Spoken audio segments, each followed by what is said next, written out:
তা বয়স এবং দক্ষতার উপর ভিত্তি করেও বিভিন্ন ধরনের জিন রয়েছে। এদের মধ্যে সবচেয়ে বিখ্যাত হলো ইফরিত, মারিদ, গুল এবং আমের। যেখানে ইফরিত সবচেয়ে শক্তিশালী ও বুদ্ধিমান, আর আমের হচ্ছে সবচেয়ে দুর্বল প্রকার, যারা সাধারণত মানুষের বাড়িতেই বসবাস করে। কিন্তু তবুও এদের মধ্যে মানুষের সঙ্গে অনেক মিল রয়েছে। সেই সব মানুষের অনেক গল্প আছে যারা জিনকে আহ্বান ও নিয়ন্ত্রণ করার চেষ্টা করেছেন, হয়তো জাদুকরী সহায়তার জন্য কিংবা কোনো ইচ্ছা পূরণের উদ্দেশ্যে। তবে খুব কম মানুষই এতে সফল হতে পেরেছে। আমরা এটা জানি যে আল্লাহর আদেশে সমস্ত জিন এবং তাদের রাজাদের নিয়ন্ত্রণ করার ক্ষমতা রাখতেন শুধুমাত্র হযরত সুলাইমান আলাইহিসসালাম। তিনি তা করতে সক্ষম হন আল্লাহর পক্ষ থেকে প্রদত্ত এক জাদুকরী আংটির সাহায্যে। যদিও তিনি মারা যাওয়ার পর সেই আংটি হারিয়ে গেছে, তবুও এই জিন রাজাদের নাম, তাদের সবচেয়ে শক্তিশালী দাস ও তাদের আহ্বানের পদ্ধতি আজ পর্যন্ত বিভিন্ন সূত্র ও জাদুগ্রন্থে সংরক্ষিত আছে। এই ভিডিওতে আমরা জিনের 7 জন রাজা এবং তারা কি কি বিস্ময়কর কাজ করতে পারে, সাথে তাদের শীর্ষস্তরের 10 দাসদেরও দৃষ্টিপাত করব। তবে এটা মনে রাখা গুরুত্বপূর্ণ যে হযরত মুহাম্মদ সাল্লাল্লাহু আলাইহি ওয়াসাল্লামের জন্মের আগেও আরব সাহিত্যে জিনদের অস্তিত্ব ছিল, এবং এই সাহিত্যে যেই সব রাজাদের উল্লেখ রয়েছে সেই তথ্য ইসলামিক মতাদর্শে মিল নাও পড়তে পারে। কারণ কুরআন এবং হাদিস ঘেঁটে আমরা জিন রাজাদের বিস্তারিত আলোচনা পাইনি। আরবি লোককথা এবং সাহিত্যে এদের অস্তিত্ব রয়েছে। আরবে অনেক সাহিত্য এবং কালো জাদুর বই রয়েছে, যেখানে জিন ও অন্যান্য অতিপ্রাকৃত সত্তা আহ্বান করার গোপন পদ্ধতি বলা রয়েছে। আর বিলম্ব না করে চলুন দেখা যাক জিনের মধ্যে সবচেয়ে শক্তিশালী 7 জন রাজা। প্রথমেই আছে আল মুদাহাব বা হলুদ রাজা, যাকে স্বর্ণরাজ বলা হয়। তিনি জিনের সেই রাজা যিনি সম্পদ, সমৃদ্ধি ও সৌভাগ্যের অধিকারী। তার উপাধি নির্দেশ করে আল মুদাহাব সোনা দিয়ে অলঙ্কৃত বা আবৃত। তার পোশাক সোনা দিয়ে তৈরি এবং তার সিংহাসন সবচেয়ে মূল্যবান ধাতুগুলো দিয়ে নির্মিত। তদুপরি তার মহিমান্বিত উপস্থিতিকে আরও বৃদ্ধি করতে তিনি একটি অসাধারণ ঘোড়ার পিঠে আরোহণ করেন, যার উজ্জ্বল স্বর্ণালী চামড়া রয়েছে। বিশ্বাস করা হয় এই জিন রাজা জিন দুনিয়ার সবচেয়ে ধনী সত্তা, যার কাছে আছে সবথেকে মূল্যবান ও বিরল ধন সম্পদের সংগ্রহ। তিনি আরবের কোথাও বাস করেন এবং 360টি জিন গোত্রের উপর শাসন করেন, যা তাকে সবচেয়ে শক্তিশালী এবং বৃহত্তম সেনাবাহিনীর অধিকারী জিন রাজাদের একজন করে তোলে। এই স্বর্ণরাজের আসল শক্তি নিহিত এবং বিস্তৃত জাদু ও রসায়নের জ্ঞানে, যার মধ্যে ধূলিকেও সোনাতে রূপান্তর করার গোপন রহস্য অন্তর্ভুক্ত।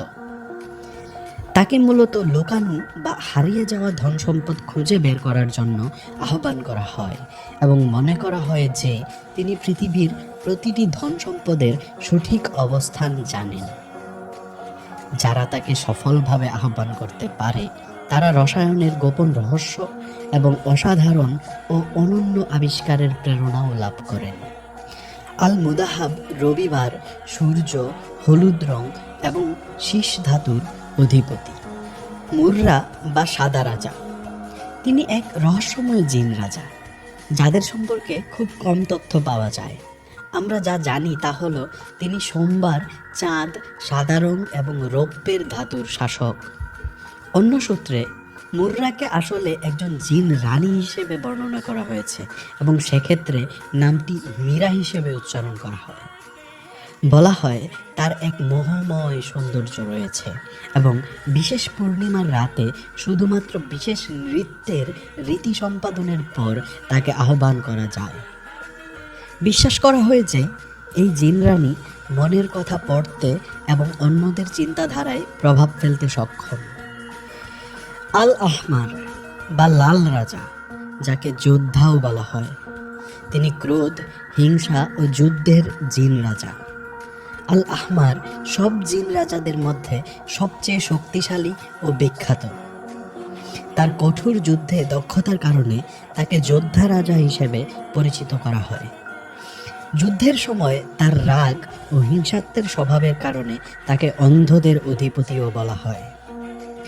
আল আহমার সাধারণত এক ভয়ঙ্কর ইফরিত শ্রেণীর জিন, যে এক বিশাল সিংহের উপর আরোহণ করে এবং দীর্ঘ তলোয়ারের অধিকারী। তিনি 49টি জিন বংশের উপর শাসন করেন, যার অনেকের রয়েছে প্রবল জাদুকরী ক্ষমতা। এই রাজার অতি অসাধারণ বুদ্ধিমত্তা এবং যুদ্ধ কৌশলের উপর দখল রয়েছে। তার অসীম শারীরিক শক্তি ও আগুনের উপর সম্পূর্ণ নিয়ন্ত্রণ রয়েছে। যদি কেউ এই মহাশক্তিশালী রাজাকে আহ্বান করতে পারে, তবে আহমার তাকে অতিমানবীয় শক্তি ও উন্নত ইন্দ্রিয় প্রদান করতে পারে। আল আহমার মঙ্গলবার, মঙ্গল গ্রহ, লাল গ্রহ এবং তাম্র ধাতুর অধিপতি। বারকান বা নীল রাজা, যাকে অদ্ভুত বিস্ময়ের অধিপতি বলা হয়, তিনি ছলনা, কালো জাদু ও জাদুকরীর জিন রাজা। বারকান একজন মন্দ ও শক্তিশালী রাজা, যিনি 5টি দক্ষ ক্ষতিকর জিন গোত্রের ওপর শাসন করেন, যার প্রত্যেক গোত্রে 5 লাখ মারিদ রয়েছে। বলা হয় এই জিন রাজা মানুষের এবং জিন উভয়কেই কালো এবং অন্ধকার জাদুর গোপন রহস্য শেখান। তাই তার সাথে লেনদেন করলে কোনো ফল ভালো হয় না। তিনি বুধবার, বুধ গ্রহ, নীল রং এবং পিতলের ধাতুর শাসক। শামহুরাস বা বেগুনি রাজা, যাকে বিচারক বলা হয়। বিশ্বাস করা হয় শামহুরাস সব জিন রাজাদের মধ্যে সবচেয়ে পুরনো। কিছু সূত্র এমনও বলে যে তিনি সুলাইমান আলাইহিসসালাম যুগের 1000 বছর আগে থেকেই অস্তিত্বে ছিলেন। তাকে বলা হয় তিনি এক সদয়, শান্ত এবং করুণাময় রাজা, যিনি হিংসাকে ঘৃণা করেন। কিন্তু একই সাথে তিনি দৃঢ় ও ন্যায় বিচারের সঙ্গে শাসন করেন। জিনের জগতে শামহুরাস মহাবিচারকের ভূমিকায় আছেন, যিনি মন্দ ও বিদ্রোহী জিনদের ওপর রায় দেন। অন্যান্য জিন রাজাদের থেকে শামহুরাসকে আলাদা করে তোলে যে তিনি একমাত্র রাজা যার মানুষের সঙ্গে কোনো বিরোধ নেই।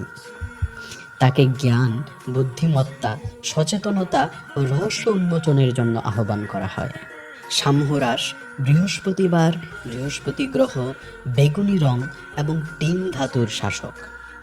জব্বা বা সবুজ রাজা, যাকে আলোর অধিপতি বলা হয়, তিনি আরেকজন জিন রাজা, যিনি জ্ঞানের সঙ্গে যুক্ত এবং জিন সাধু নামে পরিচিত। বলা হয় তিনি এক বিশেষ ধরনের কাপড় দিয়ে তৈরি খাঁটি সাদা পোশাক পরেন, যা আলোর ঝলকানি বা আকাশীয় আভা সৃষ্টি করে এমন মায়া তৈরি করে, এবং এভাবেই তিনি আলোকের অধিপতি উপাধি অর্জন করেন। জব্বা, যার নামের সরাসরি অর্থ ঝড় বা ঘূর্ণিঝড়, তার কাছে বাতাস বা বজ্রপাত নিয়ন্ত্রণের ক্ষমতা আছে। তিনি শুক্রবার, শুক্র গ্রহ, সবুজ রং এবং লোহার ধাতুর শাসক। এবং 7ম রাজা হচ্ছেন মাইমুন, কালো রাজা, যাকে সৌভাগ্যের অধিপতি বলা হয়। তিনি একমাত্র পাখাযুক্ত জিন রাজা, যিনি উরজিন বংশের অন্তর্ভুক্ত। এজন্যই তাকে কখনো কখনো মেঘের মাইমুন বলা হয়। তিনি অন্ধকার ও ছায়ার জগতে শাসন করেন, এমন এক স্থান যা দানবরাও প্রবেশ করতে ভয় পায়। তাকে শাস্তিদাতাও বলা হয়। তিনি বিশৃঙ্খলা সৃষ্টিকারী, ষড়যন্ত্র রচনাকারী জিনদের শাস্তি দেন। তাই তিনি হলেন অন্ধকার রাজা, জিনের ন্যায় ও নিয়ম রক্ষাকারী। তিনি আইন ও শৃঙ্খলা বজায় রাখেন। ক্ষমতার ক্ষেত্রে তিনি লাল রাজাকেও প্রতিযোগিতা করতে সক্ষম। বিশ্বাস করা হয় মাইমুন আফ্রিকার কোথাও এক গোপন দুর্গে বসবাস করেন, যেখানে তিনি জিনের জগতের সবচেয়ে বৃহৎ সাম্রাজ্যের শাসক। আহ্বান করার ক্ষেত্রে সবচেয়ে কঠিন জিন রাজা এবং তাকে প্ররোচিত করা বা তার সঙ্গে চুক্তি করা প্রায় অসম্ভব। কেবলমাত্র সবচেয়ে দক্ষ জাদুকর বা কুফরি করতে একদম উঁচু দক্ষতা অর্জন করেছে এমন কেউ তার সঙ্গে যোগাযোগের সুযোগ পেতে পারে। যদি তারা যথেষ্ট সৌভাগ্যবান হয় তবে তিনি তাদের সামনে এক মহান কালো ঈগলের রূপে হাজির হবেন, যেখানে তিনি বিশ্বের সকল কালো রহস্য উন্মোচন করেন। কিছু সূত্র মাইমুনকে ইবলিশের সবচেয়ে ঘনিষ্ঠ মিত্র হিসেবে বর্ণনা করে। বিশ্বাস করা হয় মাইমুন মহামারীর মাধ্যমে মানুষের প্রতি ক্ষতি সাধন করে। এই অন্ধকার রাজা শনিবার, শনি গ্রহ, কালো রং এবং সোনার ধাতুর শাসক। আল বুনি তার শামস আল মাআরিফ গ্রন্থে আরও এক জিন গোষ্ঠীর উল্লেখ করেছেন, যারা 7 রাজাদের চেয়ে উচ্চ মর্যাদার অধিকারী। এদেরকে বলা হয় 4টি স্থলীয় জিন রাজা বা পৃথিবীর 4 স্তম্ভ। প্রথমটি হল দিনাইল, পূর্ব ও গ্রীষ্মের অধিপতি। দ্বিতীয়জন হলেন দিলদাইল, পূর্ব ও শীতের অধিপতি। তৃতীয় হল এসাইল, উত্তর ও শরতের অধিপতি। এবং চতুর্থ হল হিজিকাইল, দক্ষিণ ও বসন্তের অধিপতি। জিনদাসরা জাদুকর ও জিন রাজাদের মধ্যে মধ্যস্থতার ভূমিকা পালন করে। এরা মর্যাদায় নিম্ন, তাদের আহ্বানের প্রক্রিয়া তুলনামূলক সহজ এবং নিয়ন্ত্রণ করাও সহজ।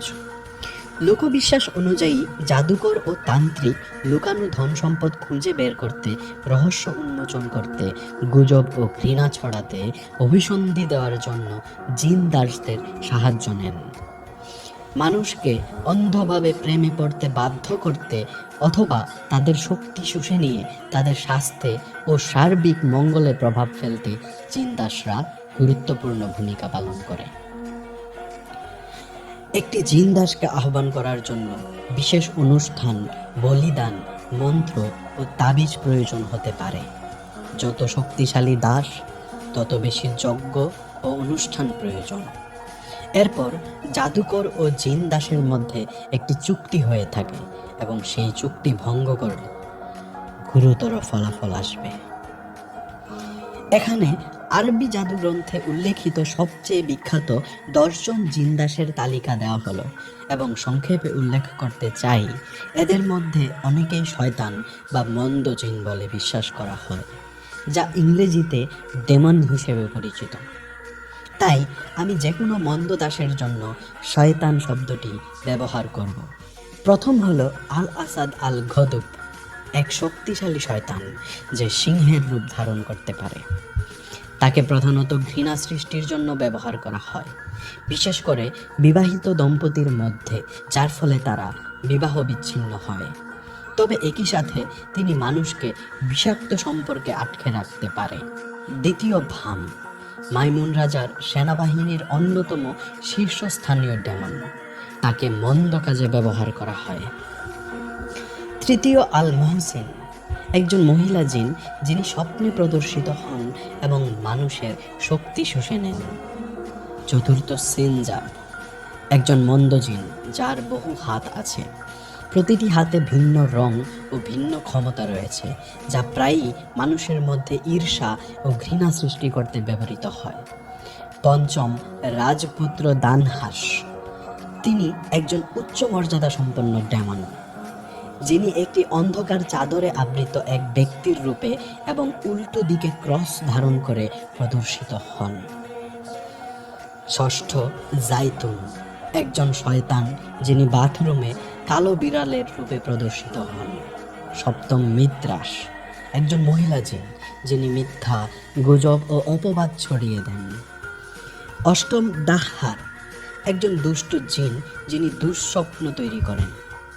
নবম আল জালিবাহ, একজন মহিলা জিন যিনি প্রেমিককে ফিরিয়ে আনতে বা অন্ধ প্রেম ঘটাতে সক্ষম।